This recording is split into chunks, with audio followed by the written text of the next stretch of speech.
देश के सच्चे मुद्दों और सच्ची खबरों को देखने के लिए हमारे चैनल को सब्सक्राइब कीजिए, नोटिफिकेशन बेल जरूर ऑन कीजिए।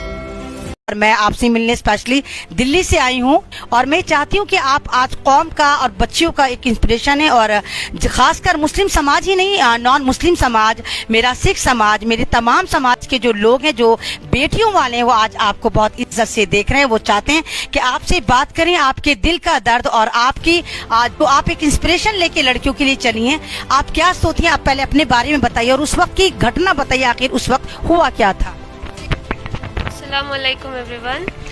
मैं कॉलेज को गई, फिर वहाँ सारे लड़कों ने मुझे बाहर से ही बोला कि बुर्खा काट, इधर ही काट। मुझे बहुत उतार इधर ही उतार करके बोला, वो भी थोड़ा बहुत रोड पे था। फिर मैं ऐसे वैसे अंदर चली गई। फिर मैं सोची कि मैं क्लास चली जाऊंगी सिर्फ उनको देख के, लेकिन वो मेरे सामने आ रहे थे और वो नारा लगा रहे थे, जय श्री राम, बुर्खा निकाल, बुर्खा निकाल, बुर्खा निकाल। तो वहाँ किसी की मदद नहीं थी, मैंने सिर्फ मेरे अल्लाह को पुकारा और मैं अल्लाह को मैं पुकारी सिर्फ एक बार। अल्लाह ने मुझे पूरी दुनिया में इतनी इज्जत बख्शी, मैं बहुत शुक्रगुजार हूँ मेरे अल्लाह का। तो मुस्कान, एक बात बताइए, जब आप कॉलेज का एक वीडियो आपका वायरल हो रहा है कि आप स्कूटी पार्क करती हैं, फिर आप एक रोड पर आती हैं, फिर रोड पर एक हुजूम आता है जो जय श्री राम के नारे को बदनाम करके आपको टॉर्चरिंग तरीके से आपको डराना चाहता है, तो वो लोग कौन थे? क्या वो लोग आपके कॉलेज के थे या वो प्री प्लान थे या आपके पीछे कौन लड़के थे? आप उनको जानती थी? मैं वो लड़कों को नहीं जानती, थोड़े बहुत मेरे कॉलेज के थे और थोड़े बहुत आउटसाइडर्स थे। हाँ, मिली। मैं जब उधर से आई तो सबने मुझे आके सपोर्ट किया, फिर अंदर बिठाए लेके जाके। वो लोग और भी मेरे पीछे आ रहे थे और भी पीछे आ रहे थे और भी पीछे आ रहे थे। फिर प्रिंसिपल ने मुझे अंदर लेके गए, फिर अंदर जाके बिठाए। नहीं, मेरा प्रिंसिपल कोई कॉलेज मैनेजमेंट मजबूर नहीं कर रहा, ये लोग लड़के आके ऐसे तमाशा कर रहे हैं। मेरे प्रिंसिपल खुद ने बोला कि एज यूजुअल तू जैसे आती है वैसे ही आ, फिर से रिपीट नहीं होगा करके। तो एक बात बताइए, आप किस स्टैंडर्ड में पढ़ती हैं? मैं सेकंड बीकॉम। नहीं, मैं शुरू से भी ओढ़ती हूँ, मैं बचपन से भी ओढ़ती हूँ, शुरू से ओढ़ती हूँ। इशू अभी आना शुरू, वो उड़पी में चल रहा था। मेरे सिर्फ 2 दिन में, मेरी कॉलेज में सिर्फ 2 दिन से शुरू हुआ। मैं अल्लाह से दुआ करती हूँ कि अल्लाह उनको भी हिदायत दे और अच्छे रास्ते पे लाए। हमें इंडियन कॉन्स्टिट्यूशन पे भरोसा है, क्योंकि ये इंडिया जो है सबका है, किसी एक का नहीं, इंडिया तो है सबका है। माशाल्लाह, बुर्खा जो है अपनी हर गंदे नजरों से बचाता है, सब चीज से बचाता है। तो मुझे बहुत प्राउड फील हो रहा है कि मेरी एक पुकार से अल्लाह ने सारे मोमिन मुसलमान लड़कियों को बुर्खा पहना दिया। बहुत बहुत शुक्र है सबका। पहले तो मैं जब अल्लाह का नाम पुकारी, मुझे इतना पता भी नहीं था कि मेरा अल्लाह एक पुकार से सारी दुनिया में इतनी इज्जत देगा। अल्लाह दिया है, शुक्र है अल्लाह का। मैं दुआ करती हूँ आप लोगों को भी अच्छी हिदायत मिले और आप लोग भी बुर्खा निकाब सब पहने, आपको अल्लाह अच्छी हिदायत दे बस। क्योंकि ऐसे कम्युनिज्म मत करो। मैं खड़ी सिर्फ मेरे राइट्स के लिए, मेरे एजुकेशन के लिए, क्योंकि हिजाब हमारी प्रायोरिटी है, हम सालों से पहन रहे हैं और आज आके बोले कि काट दो, ये नहीं होगा हमसे। अल्लाह, हम हिजाब तो नहीं निकालेंगे। अल्लाह से दुआ करते हैं, अल्लाह से उम्मीद है कि अल्लाह हक में फैसला करेगा और इंडियन कॉन्स्टिट्यूशन पे उम्मीद है कि वो गलत नहीं जाएंगे। अगर हिजाब काटने की ऐसी बात आई तो हमें काटना, तो हम काटेंगे तो नहीं, एजुकेशन भी पूरा करेंगे। मैं खड़ी सिर्फ मुसलमान लड़कियों के लिए नहीं, इवन फॉर नॉन मुस्लिम्स।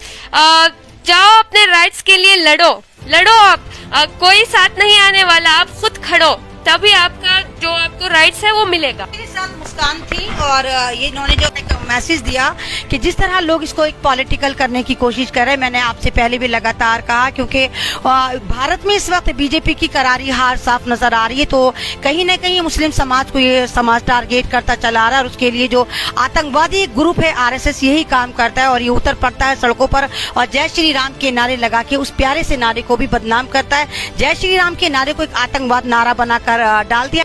अब बस अल्लाह दुआ करो, अल्लाह बच्चे को हिम्मत दे और बच्चों को इसकी तुफैल से और बच्चे कामयाब हो और जिंदगी में हक का लड़ाई करे। तो लोग बता रहे हैं कि ये आप लोगों के बारे में गलत मीडिया के अंदर अफवाही फैल रही है, मैं इन लोगों को दुआ करता हूँ, मत करो ये सभी चीजें, बस हक के लिए लड़ना है। हिजाब है इस्लाम का तरीका, और हिजाब है इस्लाम के अंदर और अपने इस्लाम का तरीका है। ये बच्चों से और सारे बच्चों से मैं गुजारिश करता हूँ कि भाई दीनदारी से रहो, अल्लाह तुम्हारे को मदद दिएगा, अल्लाह कामयाब करेगा। ये लोगों की बातों में मत आओ, ये लोगों से मत डरो, मुकाबला करो, डट के जिंदगी करो। अगर मुकाबला नहीं करेंगे तो ये लोग जीना हराम कर देंगे, मगर डरना नहीं। इंशाअल्लाह मेरे से लोगों की मोहब्बत ज्यादा है इस गांव में, हर पार्टी वाला मेरे से मोहब्बत करता है, मैं हर पार्टी लोगों से मिलता हूँ, मोहब्बत है, मगर पार्टी गिट्टी का कोई ये नहीं है। बस अल्लाह के सिवा कोई हमारा ये नहीं है, बस हम अल्लाह से मांगने वाले लोग हैं। बस इंशाअल्लाह ये सभी चीजें मत करो। अल्हम्दुलिल्लाह खुशी से आ रहे हैं, मेरा घर हर लोगों के लिए खुला है, मोहब्बत से, प्यार मोहब्बत से आओ, हमसे मोहब्बत दे के हिम्मत दे के जाओ। मुस्कान को एक कामयाब सूरत में आप क्या देखना चाहते हैं, कि आप मुस्कान को क्या बनाना चाहते हैं, या मुस्कान क्या बनना चाहती है? मेरा तो बचपन से यही, मैंने भी वही कॉलेज में पढ़ा था, मेरे को अल्लाह ने हिदायत नहीं दिया, बस मैंने सेकेंड ईयर खत्म करके दूसरे कारोबार में उतर गया। मेरे बच्चों को, मुस्कान को मेरा इरादा है BA LLB करके कोई कौम का काम करने के लिए इंशाअल्लाह उसको लगाने का मेरा इरादा है। तो ये मुस्कान की फादर थी, और ये तमाम के तमाम जो बातें हैं क्लियर हो चुकी हैं। जो एक एजेंडे, एक नैरेटिव सजाया जा रहा है या बताया जा रहा है, तो वो तमाम का तमाम क्लियर हो चुका है। और मैं आपको कर्नाटक के कौन सा गांव है ये? मंडिया, सॉरी मुझसे नाम भी थोड़े कंफ्यूजिंग रहते। टीपू सुल्तान का गांव है ये, जहां पर टीपू सुल्तान का शायद मजार भी है, टीपू सुल्तान साहब का, और यहाँ पर एक मस्जिद भी है। ये तमाम का तमाम जो यहाँ पर एक नैरेटिव सेट करा जा रहा है, एक प्लानिंग करी जा रही है उस मजार को शहीद करने की, या उनके द्वारा जो मस्जिद बन की नींव रखी गई थी उसको खत्म करने की जो एक तैयारी है, उसी की कर्नाटक में गूंज दी गई। और कर्नाटक में क्योंकि इलेक्शन भी है 1.5-2 साल बाद, तो बीजेपी को कहीं ना कहीं लग रहा है कि इलेक्शन तो मुद्दों पर जीते जाते हैं और इनके पास कोई मुद्दा नहीं, और मुद्दे के लिए जो इनको नजर आता है सबसे ज्यादा गाय, गोबर, तीर, त्रिशूल, तलवार, मंदिर, मस्जिद नजर आता है।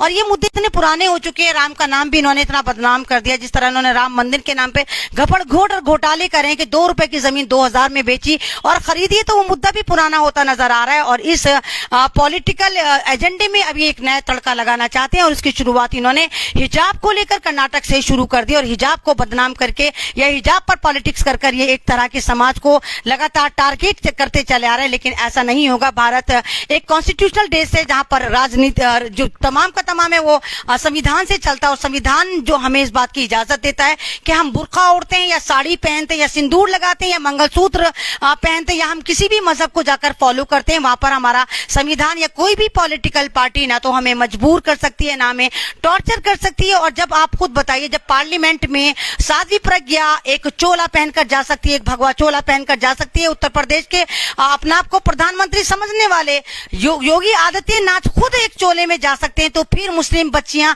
अबाया क्यों नहीं ओढ़ सकती, बुर्का अपना सर कवर क्यों नहीं कर सकती? कि स्कूल मैनेजमेंट है या ये कह के नहीं स्कूल में नहीं जाएंगी। मैं आपको उदीपी भी मैंने कल आपको दिखाया था कि वहां पर भी लड़कियां लगातार मुझसे यही कहती रही कि मैडम हमें एग्जाम देने नहीं दिया जाएगा तो हम क्या करें। और तमाम लड़कियों का ये स्टैंड है कि वो हिजाब के लिए आखिरी मोमेंट तक लड़ाई करेंगी, लेकिन हिजाब को नहीं छोड़ेंगी। बेशक उनका अगर एक 1.5 साल खत्म होता है, लेकिन उनको उम्मीद है कि वो संवैधानिक तरीके से इस जंग को भी जीतेंगी और हिजाब की भी जीत होगी। जैसे कि आप लोग जानते हैं कि कल हाई कोर्ट का फैसला आ चुका है, हाई कोर्ट ने हिजाब के हक में फैसला दिया, लेकिन उसके बावजूद इन चड्डीधारियों ने जो है इसको फिर जाकर पिटीशन डाल दी है सुप्रीम कोर्ट में, और आगे का फैसले का हम इंतजार करेंगे और हमें उम्मीद है कि हम इस जंग को जीतेंगे। ये एक हिजाब की लड़ाई है, ये बिल्कुल जो इसको इस्लाम वर्सेस हिंदू बनाकर इस्लाम को टारगेट करा जा रहा है, ऐसा नहीं होना चाहिए। जब इनके समाज में इनकी औरतें जो हैं वो कुछ भी कपड़े पहनती है, हमें इशू नहीं है, ना हमें बिकनी से इशू है, ना हमें ब्रा से इशू है। तो हमारे समाज में जो एक इज्जतदार पहनावा है अबाया, हमें भी उससे इशू नहीं, इनको भी उससे इशू नहीं होना चाहिए। हमारा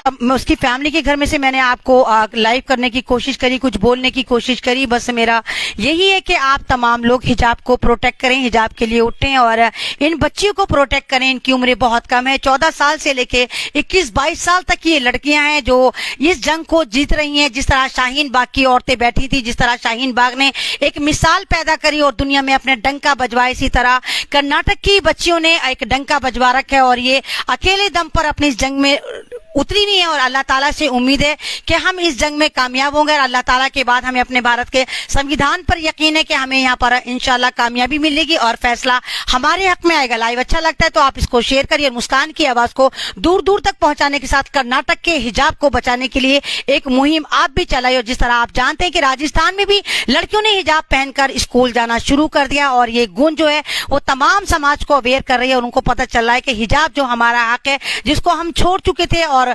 कर्नाटक में जिस तरह की इस हिजाब को बचाने की एक मुहिम करी गई तो इंशाल्लाह पूरे भारत में इस मुहिम को उठाया जाएगा और चलाया जाएगा और इन बहनों के लिए तमाम समाज के लोग आगे आ चुके हैं। अभी भी मेरी बान है, हिजाब महिला का सम्मान, अभिमान, स्वाभिमान है।